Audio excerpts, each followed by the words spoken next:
The sound of her laughter didn't match the room. It was too sharp, too alive for a place that had already died months ago. The lawyer's words hung between us like frost. The divorce is finalized. She exhaled. Relief, liberation, arrogance, then turned to the small audience she had curated, her mother, her friends, a few of mine who were never really mine. "Finally free of him," she said, smiling with teeth that gleamed like knives. And they laughed too. I smiled back, a small, deliberate smile that made one of them shift uncomfortably. "Indeed," I said.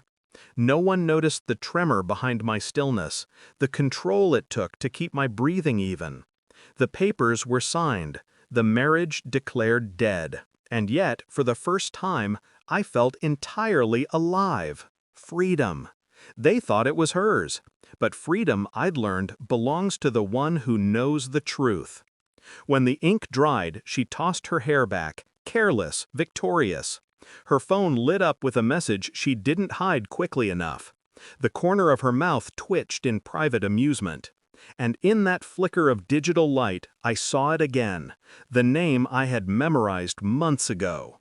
The name that had ruined everything and, unknowingly, given me clarity.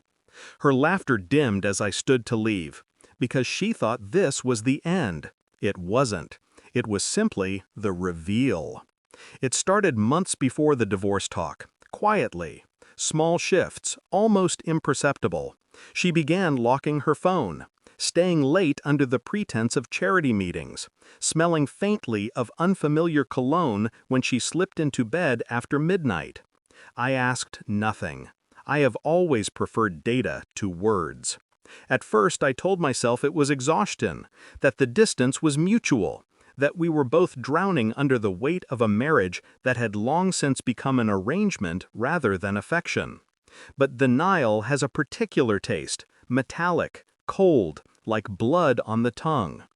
The night it broke, we were at a charity gala. She was radiant, as always, surrounded by men who laughed too quickly at her jokes. I watched from a distance, unseen, the way one might observe a painting hung in a museum. Something beautiful, untouchable, entirely belonging to others. Then she slipped away, saying she needed air. I followed. Behind the ballroom, by the hedges lit with soft garden lights, she was no longer my wife. She was herself, laughing quietly with another man, his hand resting against the small of her back, the same place I used to touch when guiding her through crowded rooms. I didn't move, didn't shout, didn't interrupt. I memorized the angle of her smile, the exact shade of the betrayal. It wasn't rage I felt, it was precision. A click inside me, the sound of gears aligning. That was the night I decided to learn everything. I became meticulous. I hired no one. I trusted no one. I reviewed her emails under the guise of routine finances. I cross-referenced calendar entries, travel logs, transaction histories. She was clever, but not careful enough. The man's name appeared again. Hotel reservations, gift receipts, a single transfer to a private account under her maiden name. A second life, one built on money she thought was hers. I remember sitting in the dark, the glow of my laptop illuminating the truth line by line. The house was silent. Only the ticking of the clock kept me company, a reminder of time wasted on pretense. I poured a drink and waited for the anger to arrive. It didn't. Only calm. Because anger was messy, anger was noise, and I preferred silence. So I began my quiet corrections.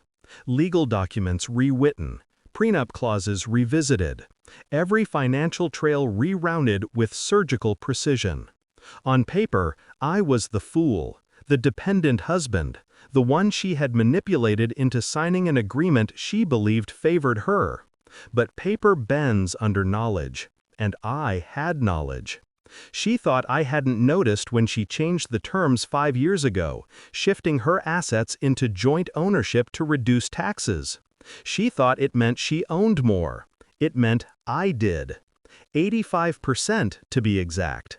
By the time she packed her things, I had already made peace with the outcome. She would leave thinking she'd won, and I would let her, for now. The day the settlement meeting arrived, she walked in dressed like triumph. Emerald silk, diamonds, that same practiced smirk. I greeted her with professional courtesy. The lawyer began reading. Numbers, percentages, clauses. Her expression shifted slowly, from amusement to confusion to disbelief. Then she interrupted. "Wait, what?" I didn't speak. I let the silence do it. She grabbed the document, scanning, rescanning. Her eyes widened as they reached the clause she'd once ignored. In the event of dissolution, all shared assets revert according to ownership records as last filed under joint taxation. Filed under my name. Her voice broke. This isn't possible." I met her gaze. "You wanted freedom." She tried to smile again, but the edges crumbled. "We can fix this. I didn't mean." The words tasted like ash as they left her. She looked around for help, but no one could rewrite what was already sealed. For the first time, she understood what silence can do. After the lawyers left, she lingered. Her laughter was gone. Her perfume now smelled desperate. "Please," she whispered, "we can talk about this. I made mistakes." I nodded slowly. "You did." She reached for my hand. I didn't move. "Tell me what you want," she said. "Anything." "I already have it." Her lip trembled. "You can't mean that." I stood, buttoned my jacket, and looked at her. Not the woman I had married, but the stranger who'd mistaken deception for power. "You laughed when you said you were free," I said. "You were right. You are." Then I walked away. Behind me, she started calling my name. Not the soft way she used to. The frantic way people call when they finally see what they've lost. I didn't turn back. Outside, the city was gray, calm, indifferent. Freedom has a sound. It's the absence of voices you no longer need to hear. I took a breath, the first honest one in years. There was no satisfaction, no joy, just completion. Some truths don't heal, they simply end. She wanted to be free of me, and now she truly was. Because freedom, after all, cost something, and she paid in full. Final line, she laughed at her freedom, never realizing I had written the price on every page she signed.